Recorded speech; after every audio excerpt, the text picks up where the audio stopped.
Good morning বন্ধুরা, welcome to মিষ্টি সৈকত লাইফস্টাইলে তোমাদেরকে অনেক অনেক স্বাগত। আরেকটি নতুন ব্লগে তোমাদেরকে জানাই অনেক অনেক ভালোবাসা।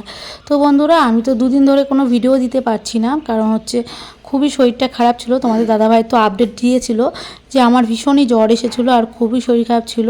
বুঝতেই পারছো, আমার যদি শরীর খারাপ থাকে তাহলে ভিডিও করা খুবই অসুবিধা।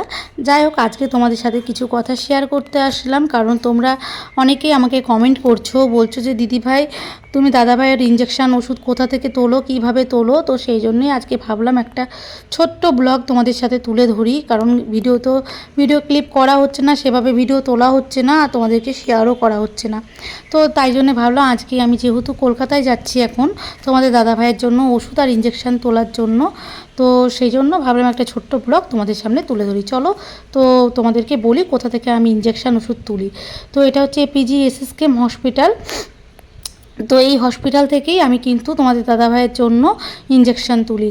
আর এখানে বিনামূল্য ওষুধের যে কাউন্টার রয়েছে, এখানে খুব অল্প দামে 88% ছাড়ে কিন্তু এখানে ওষুধ কিনতে পাওয়া যায়। হ্যাঁ, তোমাদের দাদাভাই কিন্তু সব ওষুধ এখান থেকে কেনা হয় না, কারণ কিছু কিছু ওষুধ আছে যেগুলো কিন্তু এই ওষুধে কাজ হয় না, পাওয়ারটা কম থাকে, তাই কিন্তু সেইগুলো আমি বাইরে থেকে কিনি। তো তোমরা দেখতেই পাচ্ছ 88% ছাড় দিচ্ছে এখানে, আমি এখান থেকে কিন্তু ওষুধ কিনি। আর এখানে কিন্তু আসতে গেলে তোমাদের কিন্তু অনেকটা লাইন দিয়ে এবং ধৈর্য ধরে কিন্তু ওষুধ আর ইঞ্জেকশান তুলতে হবে। আর ইঞ্জেকশানটা কিন্তু এখানে পুরোপুরি ফ্রি। তোমাদের 3 মাস বাদে বাদে ডক্টর একবার করে এখানে দেখাতে হবে, তাহলে কিন্তু তোমরা ইঞ্জেকশান ফ্রিতে পাবে। প্রত্যেক সপ্তাহে সপ্তাহে তোমাদের শুধু এসে এসে ইঞ্জেকশান নিয়ে যেতে হবে। আর এই যে আমি এখানে লাইনে দাঁড়িয়ে আছি, বুঝতে পারছি, এখান থেকে কিন্তু ইঞ্জেকশান তুলবো। আর হ্যাঁ, তারপরে দেখো আমাদের ইঞ্জেকশান তোলা হয়ে গেছে, ওষুধ তোলা হয়ে গেছে। তারপরে এখানে হচ্ছে পিজির অপোজিট সাইড, আমি কোনো দিনও এখানে কিন্তু আসিনি, তো আজকে ফার্স্ট আমি আসলাম। তার কারণ হচ্ছে দেখো, আমার ভালোবাসার সব দিদিরা দাদারা কিন্তু আমার সাথে দেখা করতে এসেছিলো। তো আমার ভীষণই আনন্দ লাগছিলো যে সবাই আমার সাথে দেখা করতে এসেছে, এবং ওদেরও ইউটিউব চ্যানেলে কিছু সমস্যা হয়েছিল, তাই জন্য কিন্তু যেহেতু আমি ওদের থেকে একটু একটু টুকিটাকি কাজ জানি, সেগুলো কিন্তু ঠিক করে দিয়েছিলাম। আর তার জন্য ওরা কিন্তু আমার সাথে দেখা করতে এসেছিলো।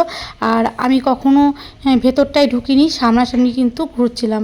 তো তাই আজকে ভেতরে ঢুকলাম, আর আমার তো ভীষণই আনন্দ লাগছিলো আর খুবই সুন্দর লাগছিলো যে এত সুন্দরভাবে এখানে সব দেখো সাঁওতাল টাইপের নাচ হচ্ছে। তো এটা হচ্ছে নন্দন। তো আমি পিজি হসপিটালে আসি ঠিকই, কিন্তু ভেতরে ঢোকা হয় না। তো দিদিভাইয়েরা সবাই বললো চলো বাইরে দাঁড়িয়ে কি করে আর দেখবো, ভেতরে চলো, তার জন্য এখানে আসার খুবই ভালো লাগলো। জাস্ট ফ্রেশ হলাম, হয়ে দেখো বসে আছি। আর আমার পাপা কি করছে দেখো, আমার সোনা বাবা কি করছে, বসে আছি। কোনো অসুবিধা হয়নি তো বাবা? না না, কে স্নান করে দিয়েছে আজকে? বাবা। বাবা স্নান করে দিয়েছে? কে খাইয়ে দিয়েছে? খাইয়ে কেউ দেয়নি। নিজেই খেয়েছো? আমার দেখেছো, আমার সোনা বাবা বড় হয়ে গেছে, একা একাই বাড়ি থাকতে পারে, তাই না?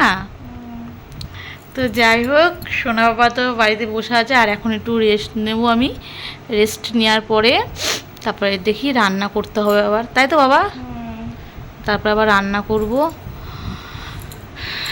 চলো পরে আসছি। তো বন্ধুরা, আমি এইমাত্র কলকাতা থেকে বাড়ি ফিরলাম, আর এক্ষুনি স্নান টান করে উঠলাম। আর তোমরা দেখতেই পারলে বাবাইয়ের কথা তোমরা শুনলে, তোমাদের দাদাভাই বাড়িতেই ছিল, আর আমি গিয়েছিলাম ওর ওষুধ ইঞ্জেকশান তুলতে। আর আমার কিছু পছন্দের দাদা দিদিভাইদের সাথে সবার সাথে দেখা হলো, তো সবার সাথে খুব ভালো টাইম কাটলো আজকে। যাই হোক, এখন বাড়ি আসলাম, আর শরীরটা মোটামুটি ঠিক হয়ে গেছে এখন আমার পুরোপুরি।